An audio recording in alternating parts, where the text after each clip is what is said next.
Je voudrais remercier l'ensemble des partenaires qui ont permis la tenue de cette fondation de l'Académie de l'Abeille d'Or et puis la tenue de cette 4e Sainte-Ambroise.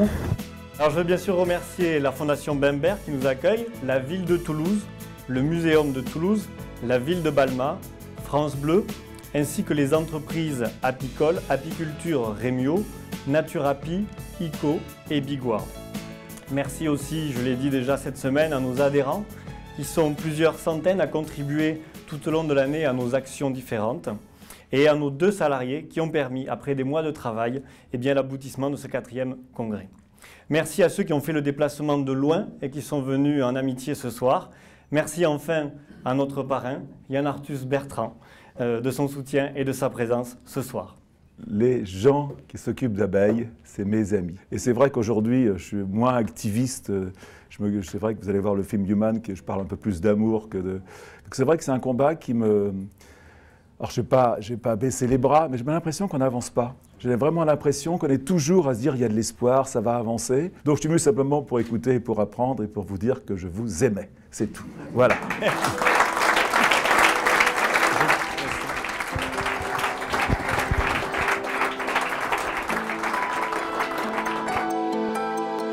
Delphine Bateau. Elle est députée depuis 2007 des Deux-Sèvres. Elle a été réélue au premier tour en 2012 et elle a été surtout ministre de l'écologie, du développement durable et de l'énergie de juin 2012 à juillet 2013. D'abord, merci pour cette abeille d'or qui est un beau symbole. Et en fait, ce que je veux, c'est partager cette initiative que vous avez prise aujourd'hui avec tous les citoyens qui se sont mobilisés pour l'interdiction des néonicotinoïdes et les appeler à la vigilance, à rester unis, à rester attentifs, à rester mobilisés, parce que ce que nous avons réussi à mettre dans la loi pour l'interdiction des néonicotinoïdes peut malheureusement être remise en cause. On a gagné une victoire, on a battu les lobbies, mais en même temps cette victoire elle est fragile. Donc c'est très important qu'il y ait des actions, des apiculteurs, de tous les citoyens qui ont été mobilisés parce que ce combat n'est pas terminé et que le combat pour les abeilles continue. Depuis qu'on a voté la loi, les abeilles ont été officiellement reconnues comme espèces en voie de disparition. Donc il y a encore beaucoup de travail et beaucoup de combats à mener. Je vais appeler Martin Giorfa à nous rejoindre. Il est directeur depuis 2003 du Centre de recherche sur la cognition animale au CNRS à Toulouse. Il est le spécialiste européen et même mondial du cerveau de l'abeille. J'ai fait toute ma carrière en fait à partir de ce petit insecte. Depuis que j'ai fait ma thèse doctorale et que j'étais jeune, donc il y a bien longtemps de ça, j'ai commencé à travailler sur l'abeille parce que j'ai toujours été fasciné par cet insecte, son organisation sociale, ses mécanismes de communication, la danse, la navigation. C'est un animal très particulier et je pense que c'est comme un puits magique. C'est-à-dire que plus on va tirer de l'eau, plus il y aura d'eau à tirer. Et c'est ça qui m'a emmené à m'intéresser à l'abeille. Et c'est vrai que quand on est sensible à toutes ces capacités absolument fascinantes de cet animal, on comprend vite que ce qui est en train de se passer ne peut pas vous laisser indifférent. Et c'est à partir de là, donc, qu'au-delà de l'engagement de recherche, j'ai pris un engagement particulier de défense de cet animal et de l'environnement. J'appelle maintenant Joseph Emerlet. Joseph Emerlet a 58 ans. Il nous vient de Strasbourg, il est directeur en biophysique, directeur de recherche à l'INSERM. Joseph est chevalier de l'Ordre du Mérite national et puis Joseph est surtout apiculteur. Il s'est passionné il y a quelques années, il est depuis administrateur d'associations diverses d'apiculture, il est aussi technicien sanitaire apicole, goûteur de miel et rédacteur dans plusieurs revues. J'appelle maintenant Stéphane Battle. Je suis très honoré, je ne mérite absolument pas cet honneur, mais je le prends comme un encouragement à poursuivre mon engagement, à être solidaire du vôtre surtout. Moi je suis quelqu'un qui n'était pas sensibilisé particulièrement, je suis un homme banal, mais grâce à vous, vous m'avez éveillé à cette cause et vraiment vous pouvez compter sur moi parce qu'aimer les abeilles c'est aimer la vie et s'engager pour elle. Donc bravo à vous surtout.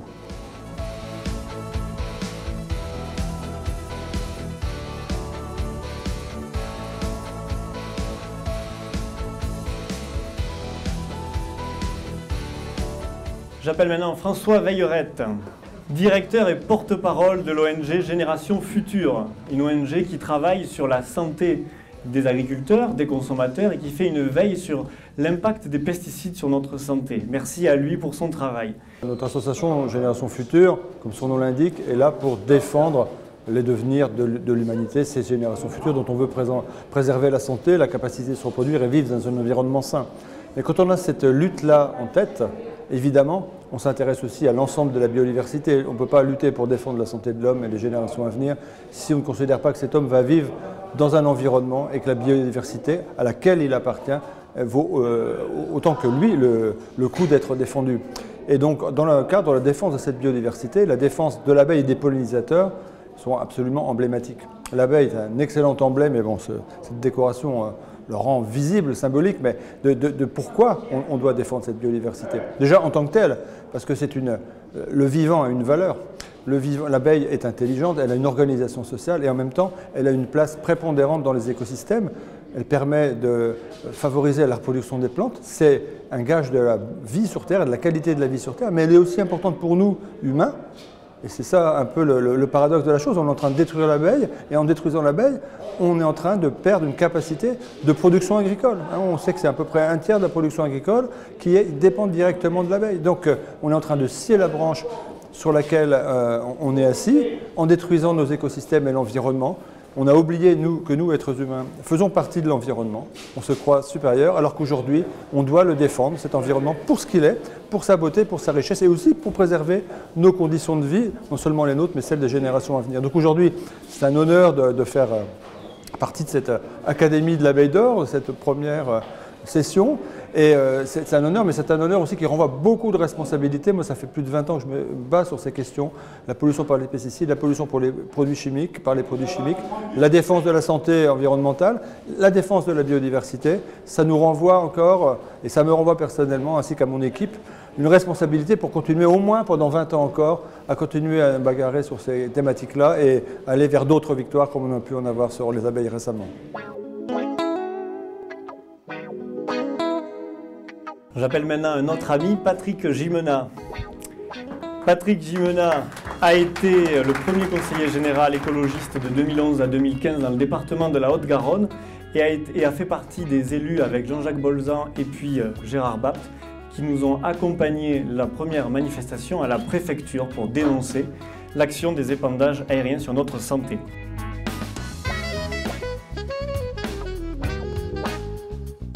Gérard Bapt, le local.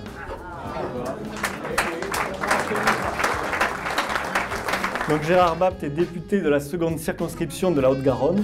Il est membre de la commission des affaires sociales à l'Assemblée nationale, membre du conseil d'administration de l'Agence nationale du médicament, président du conseil de surveillance du fonds de la CMU. Je suis venu tout naturellement à la défense de l'abeille en luttant contre les pesticides de quelque type qu'ils soient.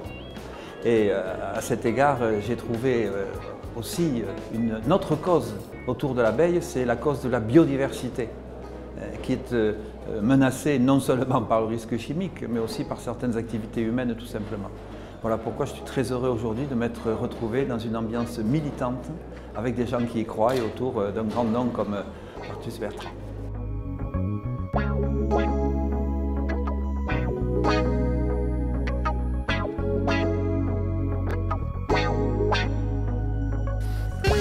J'appelle maintenant Jean-Paul Chanteguet. Jean-Paul Chanteguet habite au Blanc, dans l'Indre. Il a été maire de cette ville pendant 30 ans. Son engagement en faveur de la protection de l'environnement et de l'aménagement du territoire le conduit à porter, je vous l'ai dit, la zone de Braine en zone humide d'importance internationale en 1989. À l'Assemblée nationale, il est actuellement président de la commission développement durable. C'est donc un personnage important au niveau de l'Assemblée nationale en ce qui nous concerne pour les abeilles.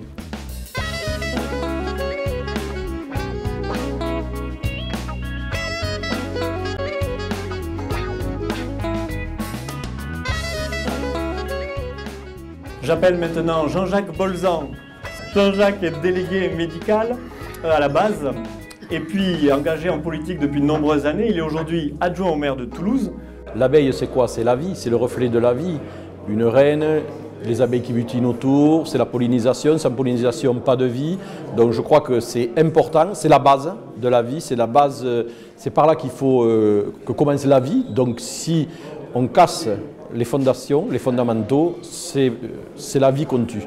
Donc moi je crois que soutenir tous ces acteurs engagés, comme l'est Olivier aujourd'hui, ça permet d'avoir des personnes qui portent haut et fort cette dimension humaine et de bien vivre et de savoir vivre. Et je trouve que les jeunes aujourd'hui s'impliquent de plus en plus et sont de plus en plus sensibles à cette cause.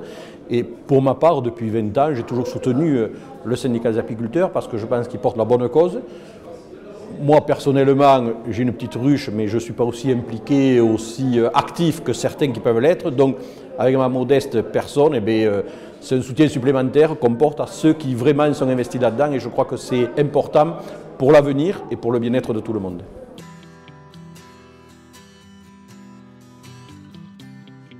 J'appelle maintenant Gérard Onesta.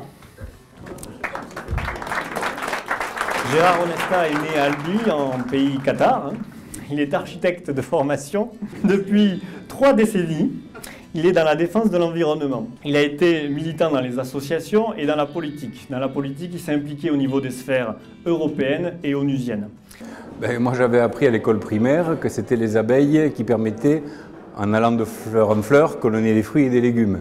Donc, tuer l'abeille, c'est rompre ce cycle vital. Donc, moi qui suis écologiste, qui suis engagé pour la défense de l'environnement au niveau local et même européen et même international au niveau de l'ONU depuis maintenant 3 décennies, ça me paraissait une évidence. Au point que j'étais connu, quand j'étais vice-président du Parlement européen, donner comme carte de visite des petits pots de miel. Bio, bien évidemment. Les gens ne se rappellent jamais de mon nom, mais ils disent « Ah oui, tu es le député du petit pot de miel ». Parce que c'était un marqueur, c'est un marqueur de la vie. Voilà, c'était mon petit symbole, je ne pensais pas qu'un jour ça me vaudrait une belle abeille. En tous les cas, savoir qu'il y a des hommes politiques qui sont du côté de l'abeille, ça fait chaud au cœur, et de penser à tous ces hommes politiques qui n'ont pas encore compris que c'est un combat essentiel, ça me fout le bourdon.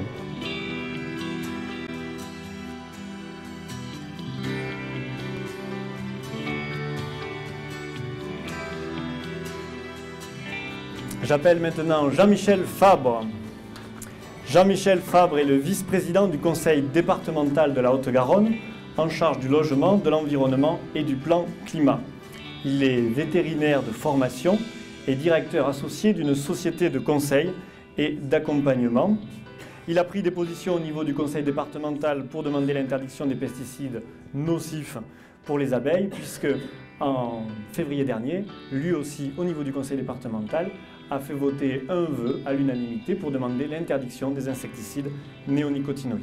Donc en ce qui me concerne, ça fait des années que je suis engagé sur cette question-là parce que je pense que l'abeille, à la fois, c'est elle qui nous aide à produire ce que nous mangeons tous les jours. C'est elle qui est un témoin fabuleux de ce qui se passe dans nos champs. C'est un témoin de ce qui se passe. C'est un lanceur d'alerte, l'abeille à elle seule. Et puis l'abeille, c'est le cœur du cœur de la biodiversité. Ceci a fait que je me suis d'abord mobilisé aux côtés des associations, aux côtés des autres. Et puis, très concrètement, il m'a semblé qu'il fallait faire des choses. Et c'est pour ça que je me suis engagé dans les collectivités où je suis pour passer au zéro phyto, pour protéger les abeilles qui sont le long des chemins, le long des routes, dans des parcs. Et puis j'ai essayé de convaincre des communes de passer au zéro phyto pour les mêmes raisons. Et puis en ce moment, on est en train de classer des espaces, ce qu'on appelle espaces naturels sensibles. C'est des endroits où ça sera des havres de paix pour les abeilles, on l'espère. Déjà 450 hectares en Haute-Garonne au niveau de la forêt de Buzet. Et on va continuer pour qu'il y ait des lieux préservés pour les abeilles et puis continuer la lutte contre l'utilisation des pesticides pour qu'il y ait tous les endroits qui soient préservés pour les abeilles.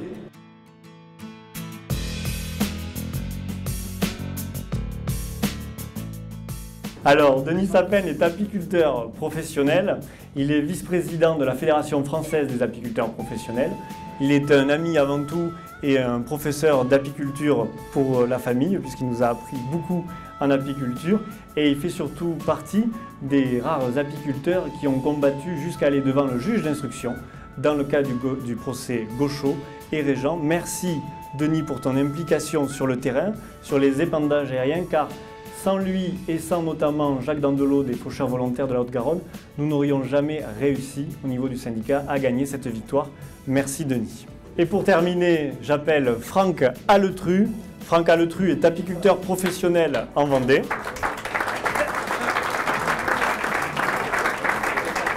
Il est vice-président du syndicat national d'apiculture, vice-président de l'ONG Terre d'abeilles et a participé depuis de nombreuses années dans le combat sur les pesticides. Eh bien, écoutez, tout simplement, le déclic de départ, c'est que déjà d'élever des abeilles, c'est défendre des abeilles. C'est la première action, si on veut les défendre au mieux, il faut en élever. Donc ça a commencé il y a fort longtemps déjà, c'était en 79, donc ça fait un petit paquet d'années. J'ai démarré avec quelques ruches, uniquement sur un coup de passion, puisque j'avais une autre vie à l'époque, j'étais pilote de course, ça n'a aucun rapport. Et un beau jour, j'ai décidé de changer de vie à 180 degrés. De 180 à l'heure, je suis passé à 180 degrés. Et je me suis lancé dans l'apiculture jusqu'au cou.